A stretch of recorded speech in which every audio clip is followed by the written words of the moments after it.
আজকে মাত্র ৪টা জিনিস দিয়ে একটা খাওয়ার জিনিস তৈরি করছি। সেই ৪টে জিনিস হলো আটা, ময়দা, নুন আর তেল। কেউ কেউ চাইলে ৩টে জিনিস দিয়েও তৈরি করতে পারে, শুধু ময়দা কিংবা শুধু আটা দিয়েও। আমি এখানে ২ চামচ আটা আর ২ চামচ ময়দা ব্যবহার করেছি। দুটোই ব্যবহার করে দেখি যে কেমন হয়। আমার আবার আটা মাখার কোনো এক্সপিরিয়েন্স নেই, তাই অল্প অল্প করে জল নিয়ে আটাটা মেখে ফেলেছি। কেউ কেউ চাইলে ওই আটা মাখার আগে আটার গুঁড়োর ভেতরে কালো জিরেও ব্যবহার করতে পারে।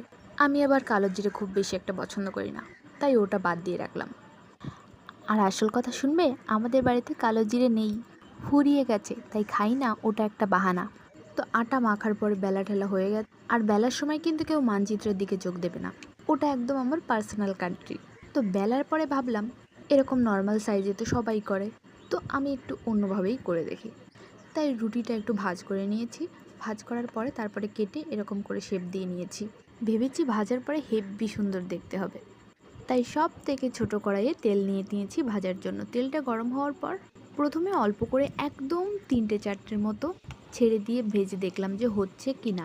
আমি আবার অনেক তেল হলে তখন আর বুঝতে পারি না যে তেলটা গরম হয়েছে কি হয়নি, তাই প্রথমে একটা ট্রায়াল দিয়ে নিই। এতক্ষণ হয়তো সবাই বুঝতে পেরে গেছে এটা কি। মাতবরি করে আজ আমি নিমকি তৈরি করতে গিয়েছিলাম। ভাজির প্রথম দিকে একদম হালকা আঁচে ভেজে নিয়েছি, আর ভাজির লাস্টের দিকে মিডিয়াম আঁচ করে নিয়েছি। সত্যি কথা বলতে প্রথম দিকে যেগুলো ভেজেছি তখন আমি বুঝতে পারিনি কতটা ভাজার পরে নামাতে হবে, তাই ওইগুলোর ভেতরে একটু নরম থেকে গেছে, কিন্তু পরেরগুলো ঠিকঠাকই ছিল। আর স্বাদের কথা